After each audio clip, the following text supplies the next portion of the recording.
a Shiite Imam, a man drank alcohol. I'm trying to find the name of the Shiite Imam. And he said to the people, leave the man alone, because he loves Ahlul Bayt. It becomes hard on Allah to forgive him of his alcohol. So their aqidah is, if you love Ahlul Bayt, then you can do all the mischief you want. It becomes hard on Allah Ta'ala to forgive you of your sin because you love Ahlul Bayt. That's their aqidah. Now, there is something about Shiaism which I need to tell you before I close. It was started by a Jew by the name of Abdullah ibn Sabah from Yemen. This is the most important thing you need to know about Shiaism. It was started by a Jew whose name is Abdullah ibn Sabah from Yemen. He tried to do to Islam what Paul did to Christianity. Paul corrupted the pure teachings of Jesus. And Paul was a Jew. Abdullah ibn Sabah was a Jew. Now Abdullah ibn Sabah, he went to Kufa. He went to Medina, he went to Mecca. And the Sahabas did not pay any attention to him. And he went to Egypt, and the Egyptians gave him a listening ear. He led the rebellion that caused the death of Uthman. Abdullah ibn Sabah. He took Shahada, but his Shahada was fake. He came into Islam to create mischief and to turn Sahabas against Sahabas. He caused the Muslims to fight each other at the Battle of the Camel, in which Aisha and Ali fought. Abdullah ibn Sabah was the one who led the rebellion against Uthman, and he chose a strategic time to lead the rebellion against Uthman. What time was that? During the Hajj season, when the Sahabas were on Hajj and they were not around to protect Uthman. And he caused the death of Uthman.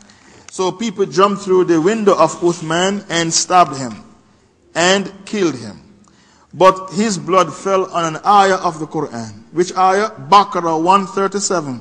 فَسَيَكْفِيكَهُمُ اللَّهُ. Allah is sufficient for you to take revenge against them. All the people who partook in the death of Uthman, they themselves got killed by the sword one by one. His blood fell on an ayah of the Quran. Baqarah 137. فَسَيَكْفِيكَهُمُ اللَّهُ. So all the people who partook in the death of Uthman, one by one, they themselves got killed by the sword. Because this ayah meant Allah is sufficient for you to take revenge against them.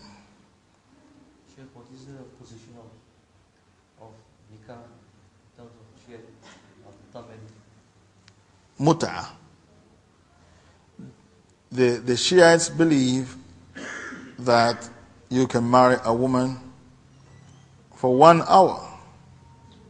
Now, mut'ah means you see a girl walking down the road in Cape Town in her hijab, you go up to her and said, would you like to do mut'ah with me?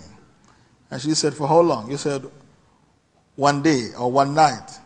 And she said, okay, 500 rands. And he said, no, I only have 200 rands. He said, I'm sorry, 500 rands. You and her decide on a price. If you decide on a price, then you go to an Ayatollah, a Shiite Imam, and he will issue you a marriage certificate that lasts for 1 night or 1 hour. And he stamps it and gives it to you. It's called a mut'ah certificate. And I think you have to pay for the certificate. And after the 1 night, your marriage certificate expires the way your driver's license expires. And mut'ah is permissible in Iran and in Lebanon and I think in Pakistan as well. So all the prostitutes in Pakistan are Shiites. Every one of them are Shiites. They said we're not doing anything wrong because in our religion you can marry for 1 hour. So we are not prostitutes, we are doing mut'ah. It's a part of our religion.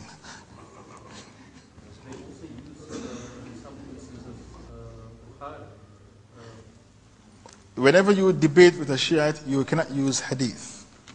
You have to stick to the Quran. Because all the hadiths in Bukhari that praise Ali, they said it is a sahih hadith. And all the hadith that praise Abu Bakr and Omar, they said it's fabricated.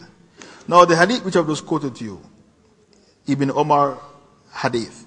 We used to say in the midst of the Prophet ﷺ, the best from among us is Abu Bakr, then Omar, then Uthman. He heard us saying it and he didn't stop us from saying it. He didn't object. This hadith is in Bukhari. The Shiites, they said it's a fabricated hadith. That Ibn Omar related the hadith, he fabricated the hadith because his father is one of them. Abu Bakr, Omar, Uthman. This hadith is fabricated even though it's in Bukhari. So what they do, they go to Bukhari and they treat it like a plate of food. They take what they want and dump what they don't want. Whenever you debate with the Shiites, you should stick to the Quran because they cannot say this ayah of the Quran is weak or fabricated. So this is how you checkmate a Shia, by using the Holy Quran. For example, they claim that their Imam will give life to Abu Bakr Omar. Allah's name is Al-Muhyi wa Mumit, right? The one who gives life and the one who takes life. They are giving these attributes to their Imams. That is shirk. They claim the Quran has been tampered with. You use Surah 15 verse 9. Allah promised to protect the Quran. They claim Abu Bakr was a kafir. You use Surah Tawbah verse 40. Allah pronounced him a Sahaba. By you calling him a kafir, you are vetoing Allah. You contradict Allah. Stick to the Quran if you want to checkmate a Shia. Do not use hadith because they pick and choose which hadith to believe in.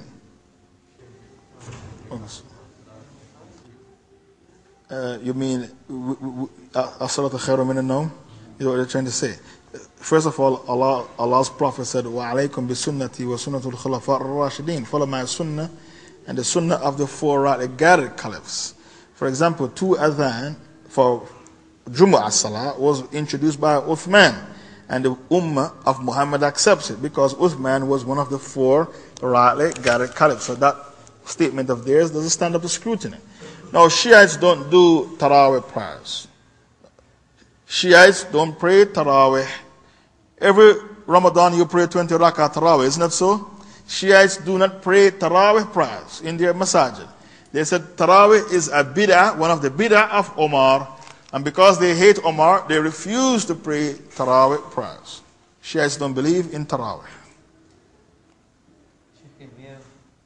Our current condition in education is that we have people from different spectrums of believers teaching. Can we allow our children to be taught by the Shia? If the Shia is teaching Arabic language, then you can allow a Shia to teach Arabic. It's a language. You cannot learn fiqh from the Shiites or Aqidah. Their fiqh is that they allow temporary marriage. So you let your daughter learn fiqh from them, the daughter will say, I want to do muta. Now, when a person steals, the Shiites cut off just 2 fingers. They use akl. Why did they cut off 2 fingers of the thief? They said if you cut off his hand, his right hand, he will use his left hand in the toilet and use the same left hand to eat with. That doesn't make sense. So just cut off 2 fingers and leave 3 fingers for him to dip in the communal bowl to eat his food.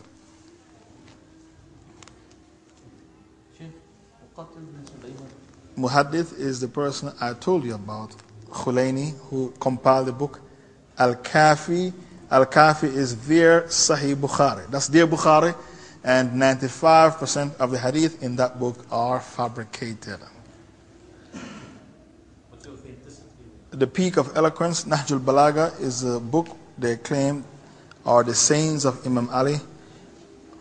But a lot of the things that are in this book are allegations and speculations. There is no authenticity about this book. It's like there's a book called Al-Kaba'ir written by Al-Dhahabi. Al-Dhahabi wrote a book, and it was a small book. And the Sufis took the book and add things to it, and they corrupted the book. Therefore, about 90% of that book is weak and fabricated hadith. The major sins. Al-Dhahabi took the book and he wrote the book. The Sufis took it and added things to it. And many scholars in the past wrote books, and the books were small. A deviant came along and added his ideas to the book and released the book into the community and deceived the Muslims. I was warned at university that Al-Dhahabi's book, The Kaba'ir, the Major Sins, is not his book. The Sufis took it and add many things to it that are fabricated. A pack of lies. A very important question. I did not know that I would be requested to give this speech tonight, the Shia.